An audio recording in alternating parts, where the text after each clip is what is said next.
अस्सलाम वालेकुम गाइस, कैसे हैं आप? उम्मीद करता हूँ आप सब खैरियत से होंगे। आज का वीलॉग बहुत ही ख़ास और स्पेशल है जी। ख़ास तौर पे उन दोस्तों के लिए जो दुबई आना चाहते हैं, किसी भी कैटेगरी में, बिज़नेस वीज़े पे, जॉब वीज़े पे या विज़िट वीज़े पे। तो आज का वीलॉग मेरा एंड तक ज़रूर देखिएगा। अगर मेरी कोई भी बात आपको फ़ायदा देगी, तो मेरा वीडियो बनाने का मकसद हल हो जाएगा इंशाल्लाह। तो फर्स्ट में तो मैं आपसे ये कहता हूँ कि जी जो बाइक वीज़े पर आ रहे हैं इस वक़्त, वो काइंडली प्लीज़ ना वीज़े लें। बहुत ज़्यादा प्रॉब्लम है, जॉब नहीं मिलती। बहुत सारे दोस्त हैं वहाँ से वीज़ा लेके भेज देते हैं, जो बेचारे उनको कि जी बाइकर का वीज़ा है, वहाँ पे जॉब अच्छी है, सैलरी अच्छी है, वीज़ा लाइसेंस मिल जाएगा बाइक का। ऐसा कुछ नहीं है, वीज़ा भी मिल जाता है, लाइसेंस भी निकल आता है, लेकिन जॉब नहीं मिलती। कुछ अरसे से गवर्नमेंट ने कोटा सिस्टम कर दिया है सब कंट्रीज़ के लिए, कि कंपनीज़ को बाउंड कर दिया है कि जी इतनी-इतनी कैटेगरी में आप ये कंट्री के लोग रख सकते हैं। पहले मोस्टली पाकिस्तानी 80% थे यहाँ पे जो बाइकर थे, राइडर जो कंपनीज़ में डिलीवरी देते हैं सामान की। अब इन्होंने कोटा सिस्टम कर दिया है, बहुत सारे पाकिस्तानी हैं, बहुत सारे दोस्त हैं जो परेशान होते हैं, उन्हें जॉब नहीं मिलती, आ जाते हैं, वीज़ा भी मिल जाता है उन्हें, एमिरेट्स आईडी भी मिल जाती है। कुछ अरसे से गवर्नमेंट ने ये कानून कर दिया है कि एमिरेट्स आईडी के ऊपर मेंशन होता है कंपनी का नाम और जॉब की कैटेगरीज़ होती हैं, तो फिर इसलिए आपको ये प्रॉब्लम होती है, आप दूसरी जगह जॉब नहीं कर सकते। तो प्लीज़ काइंडली आप आएँ, आने से पहले ये कन्फर्म करें कि आपका वीज़ा किस चीज़ का है। अगर बाइकर का वीज़ा है तो प्लीज़ मैं आपसे फिर रिक्वेस्ट करूँगा कि आप उस वीज़े पे मत आएँ। हाँ, विज़िट पे आना चाहते हैं तो मोस्टली आएँ, विज़िट पर आकर आप पहले ये देखें कि कौन-सी जगह पे किस चीज़ का आप काम कर सकते हैं। तो वो भी ठीक है, लेकिन इस वक़्त एक और प्रॉब्लम भी है कि पहले 3 महीने का वीज़ा था, अब फिर दोबारा गवर्नमेंट ने 3 महीने का ही कर दिया है। 1 महीने का सॉरी कर दिया था, फिर 3 महीने का दोबारा पीछे वापस ले गए उसको। लेकिन एक जो प्रॉब्लम है वो ये है कि इन आउट लाज़मी होना पड़ेगा। पहले ये था कि इन आउट नहीं होना पड़ता था, यहीं पे बैठे-बैठे ही आपकी वीज़ा जो-सा था एक्सटेंड हो जाता था। और अगर आपने जॉब का वीज़ा है तो यहीं बैठ के इन आउट हो जाता था, आपको प्रॉब्लम नहीं होती थी, विज़िट वीज़ा भी एक्सटेंड हो जाता था। अब ये है कि गवर्नमेंट ने ये कानून कर दिया है दोबारा कि आपको आउट होना ही पड़ेगा, और अगर आप आउट नहीं होते और आपकी डेट ख़त्म हो जाती है, उसके बाद अगर आप पकड़े जाते हैं, तो वो बहुत बड़ा जुर्माना है, लाइफ़ टाइम बैन है आपके ऊपर, आप दोबारा नहीं आ सकते। इस चीज़ का बहुत ज़्यादा ख़्याल रखें। तो बाइकर का वीज़ा मत लेकर आएँ प्लीज़, मेरी आपसे रिक्वेस्ट है। और दूसरी चीज़, जो विज़िट वीज़े पे आना चाहते हैं, 3 महीने का वीज़ा है, वो आएँ, बहुत अच्छी बात है। लेकिन इसका एक चीज़ का बहुत ज़्यादा ख़्याल रखें कि ये 5 महीने मैक्सिमम है, अक्टूबर, नवंबर, दिसंबर, जनवरी, फरवरी। ये 5 महीनों के अंदर आप आएँ, इसमें मौसम भी अच्छा होता है और यानी जो पिकनिक प्लेस हैं वो भी ओपन होते हैं। बाकी 6-7 महीने दुबई इन सबको बंद रखता है और फिर गर्मी इतनी शदीद हो जाती है कि आप जून, जुलाई, अगस्त, सितंबर में जो अगर आप आते हैं, तो गर्मी की वजह से आप वर्किंग नहीं कर सकते, आप जॉब नहीं ढूँढ सकते। इतनी ज़्यादा शदीद गर्मी हो जाती है कि आपका स्टेमिना काम ही नहीं करता कि आप उसपे जाएँ, कहीं घूमें-फिरें। और दूसरी चीज़, एक और जो अहम चीज़ है, अगर आप आते हैं, आपके कोई दोस्त है, रिलेटिव नहीं है, कोई रिश्तेदार नहीं है, आप वैसे ही आते हैं, तो आप कोशिश करें कि उन एरियो में आप आके ठहरें, जहाँ से आपको बस आसानी से मिल जाए। जैसे शारजाह के कुछ एरिये हैं, इंडस्ट्री एरिया 1 है, शारजाह बिल्कुल सिटी सेंटर के अपोज़िट राइट साइड पे, लेफ्ट साइड पे बहुत सारी बिल्डिंग्स हैं, फ्लैट हैं, वहाँ पे वो रिहाइश भी मुनासिब रेट पे, ज़्यादा कॉस्टली नहीं है। वहाँ से बस मिल जाती है आराम से, जो आपको मेट्रो स्टेशन तक ले जाती है। उसी रेंट में आप एक कार्ड मिलता है यहाँ पे, आप वो बाय करें। पहले आप बस में ट्रैवल करेंगे, उसके बाद आप मेट्रो तक जाएँगे, तो आपको वो बहुत सस्ता किराया पड़ता है और आप जहाँ पे भी जाना चाहते हैं मेट्रो से, ईज़िली आप जा सकते हैं। टैक्सी अफ़ोर्ड नहीं होती जी, टैक्सी बहुत ज़्यादा रेंट पड़ता है। जब हम लोग दुबई से शारजाह में एंटर होते हैं, तो वो डबल चार्जेज़ हो जाता है। अगर हम शारजाह से दुबई में एंटर होते हैं, तो वो भी डबल चार्जेज़ ही हो जाते हैं। तो इसलिए आप काइंडली कोशिश करें, नेशनल पेंट का एरिया है जी, वो बहुत अच्छा है। उसमें रिहाइश अच्छी हैं, सस्ती भी हैं, वहाँ से भी बसें मेट्रो स्टेशन तक जाती हैं। तो आप इन चीज़ों का बहुत ज़्यादा ख़्याल रखें कि उस एरिया में आप रिहाइश लेकर जाएँ, जहाँ से आपको बस आराम से मिल जाए।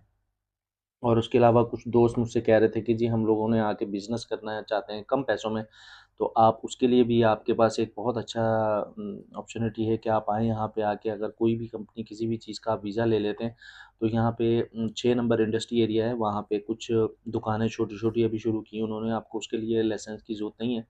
इम्पोर्ट का सामान आता है, आप कोई भी चीज़ उसमें डालकर बैठ सकते हैं। बिजली भी वहाँ पे फ्री है, उसके साथ ही रेंट पे है वो 1500 2000 दिरहम के करीब उसका रेंट बनता है और वो सालाना एग्रीमेंट होता है। आप वो दुकान छोटी-सी लेकर उसके अंदर बिज़नेस कर सकते हैं, वो बहुत अच्छा बिज़नेस है, आजकल बहुत ज़्यादा ग्रो कर रहा है वो। छोटा बिज़नेस जो भी होता है जी, वो अच्छा ग्रो कर जाता है और जल्दी कर जाता है, उसमें इतनी मेहनत नहीं करनी पड़ती। पैसे की भी इन्वेस्टमेंट इतनी ज़्यादा नहीं है उसमें, सिर्फ़ आपके पास एक वीज़ा अपना होना चाहिए। तो उसके अलावा आपको बस ये देखना है कि आप कौन-सी चीज़, कौन-सी आइटम आप डाल सकते हैं। यहाँ पे कंटेनर आते हैं 6 नंबर में बहुत ज़्यादा, तो वहाँ से आप सामान परचेज़ कर सकते हैं। बहुत सारी कंपनीज़ है, वो आपको सामान दे देती हैं, क्रेडिट पे भी देती है, कैश पे भी दे देती हैं। या आपके ऊपर डिपेंड करता है कि आपके कितने ताल्लुकात अच्छे हैं, कैसे हैं। आपको ये अगर गारंटीड मिल जाता है, छोटी-सी एक दुकान लें, आप उसमें अपना सामान डालें और चुप करके बैठ जाएँ और अल्लाह ताला आपको रिज़्क देता है। बाकी जो हमारे दोस्त बहुत सारे हैं, पाकिस्तानी आते हैं, इंडियन भी हैं, बंगाली भी हैं, सभी हैं माशाल्लाह से, सभी भाई हैं हमारे। तो आप आएँ, मेहनत करें, काम करें, दिल से मेहनत करें और अल्लाह ताला कामयाबी देता है। और बाकी जो चीज़ मैंने आपसे एक और चीज़ जो फर्स्ट में कही है कि वीज़ा लेकर आएँ, अगर कोई दोस्त, कोई भाई अगर वीज़ा दे देता है, इस किस्म का वीज़ा देता है कि वो आपको उसमें कोई प्रॉब्लम नहीं होगी, तो बाइकर का वीज़ा ले लें। लेकिन मोस्टली यहाँ पे दोस्त उनसे बहुत परेशान हैं, उनको जॉब नहीं लग रही, वो रोज़ कोई ना कोई मुझसे रब्ता करता है कि वसीम भाई जॉब नहीं है, बाइक तो है, लाइसेंस भी है, लेकिन जॉब नहीं है। तो उनको और किसी कैटेगरी में जॉब भी नहीं मिलती, ना कोई देता है, क्योंकि उनके पास बाइक का लाइसेंस होता है, बाइक का वीज़ा राइडर का वीज़ा होता है, तो वो उनके लिए प्रॉब्लम खड़ी हो जाती है। तो काइंडली पाकिस्तान से कहीं से भी आप आएँ, तो ये कन्फर्म कर लें कि आया कि आपको आगे जॉब मिल जाएगी। वो तो अपने पैसे लेकर साइड पे हो जाते हैं जो वीज़ा भेजते हैं, तो यहाँ ना बेचारे आके पाकिस्तानी या कोई भी जो भी हैं, यहाँ आके परेशान हो जाते हैं। तो काइंडली इस चीज़ का बहुत ज़्यादा ख़्याल रखें कि वीज़ा लेते वक़्त जो भी दोस्त यार है, रिश्तेदार है, उनसे इस चीज़ का कन्फर्म करें, क्या है कि हमें वहाँ जाके प्रॉब्लम तो नहीं होगी। तो बाकी यहाँ पे बहुत सारी चीज़ें हैं, बहुत ज़्यादा रूल्स हैं, बहुत सख्त रूल्स हैं, लेकिन ये हमारे लिए ही हैं, अच्छे हैं रूल्स, हम लोगों के लिए ही बने हैं और इसी चीज़ से पता चलता है कंट्रीज़ का। तो बाकी इंशाल्लाह मेरा नंबर नीचे मैं दे दूँगा आपको, स्क्रीन पे चल भी रहा होगा इस वक़्त मेरा नंबर नीचे। तो इंशाल्लाह अगर किसी भी किस्म का व्हाट्सएप नंबर भी यही होगा मेरा, आप किसी भी किस्म की कोई तफ़सीलात, कोई भी बात पूछना चाहें रिहाइश के मामले में, कहाँ पे रिहाइश हम ले सकते हैं, कौन-सा एरिया अच्छा है, कौन-सी जो भी चीज़ें वीज़े के मुतालिक, हम वीज़े नहीं देते, ना हम वीज़े बेचते हैं, लेकिन सिर्फ़ इस चीज़ का दुःख होता है कि बहुत सारे पाकिस्तानी, इंडियन, बंगाली जो भी हैं बांग्लादेश के, वो सुबह से शाम तक मुलाकात ज़रूर करते हैं, वो बेचारे यही परेशानी से दो-चार होते हैं कि जी वीज़ा तो है, हर चीज़ है, लेकिन हमारे पास जॉब नहीं है। तो काइंडली जब भी वीज़ा लें, कोई भी दोस्त यार से इस चीज़ का कन्फर्म करें कि आगे आपके पास जॉब होनी ज़रूरी है। अगर जॉब नहीं है, तो फिर आपको बहुत ज़्यादा स्ट्रगल करनी पड़ेगी, बहुत मेहनत करनी पड़ेगी और हम लोग मोस्टली हम लोग थक जाते हैं, जल्दी थक जाते हैं और इसलिए हमारे साथ यही प्रॉब्लम होती है कि हम लोग वहाँ से तो घर से सोच कर ये आते हैं कि जी बड़ी-बड़ी बिल्डिंग्स होंगी, आगे लिमोज़िन गाड़ियाँ खड़ी होंगी, तो ऐसा नहीं है, ऐसा बिल्कुल नहीं है। जो हम लोग नेट पे जो हम लोग वीडियोज़ में दुबई देखते हैं, उसके बरक्स दुबई बहुत खूबसूरत है, हर चीज़ अच्छी है, लेकिन जो स्टार्टिंग में लोग आते हैं विज़िट पे या जॉब के लिए, उनके लिए तो वो बिल्कुल एक डिफरेंट चीज़ होती है। लेबर कैंप बहुत मुश्किल ज़िंदगी है यहाँ की। जब भी घर से आएँ, बहुत सोच समझ कर आएँ, बहुत सारे पैसे लगे होते हैं, बहुत सारे लोगों की उम्मीदें उसके साथ जुड़ी होती हैं। तो काइंडली बस जब भी आएँ, तो दिल जिगरा बड़ा करके आएँ जी। ये समझ लें कि मट्टी में मट्टी होना पड़ता है यहाँ पे।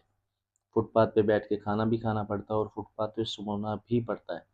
ये सब चीज़ें हैं, मकसद बताने का आपको ये है कि बहुत सारे दोस्त हैं वो घर से तो कुछ और सोच कर आते हैं, जब यहाँ आते हैं तो कहते हैं जी वसीम भाई ये तो बिल्कुल आउट है, अपोज़िट इसके, इस तरह तो हमने नहीं कभी सोचा था, इस तरह के कैंप नहीं सोचे थे, इस तरह का खाना कभी नहीं सोचा था, हम लोग तो घर का बहुत अच्छा खाना था। अम्मी कपड़े इस्त्री करके देती थी, बहन भी कपड़े इस्त्री करके देती थी, खाना देती, तो यहाँ ऐसा कुछ नहीं है। यहाँ पे आपको अपने कपड़े भी खुद प्रेस करने पड़ेंगे, ड्यूटी से आके अपना खाना भी खुद बनाना पड़ेगा। अपने टाइम की जो अपना आपका शेड्यूल है, जो आपकी बारी लगी हुई है हफ़्ते की 10 दिन की, उसमें आपको कमरा भी साफ़ रखना है। तो ये सब चीज़ें हैं बहुत मुश्किल लाइफ है परदेश की।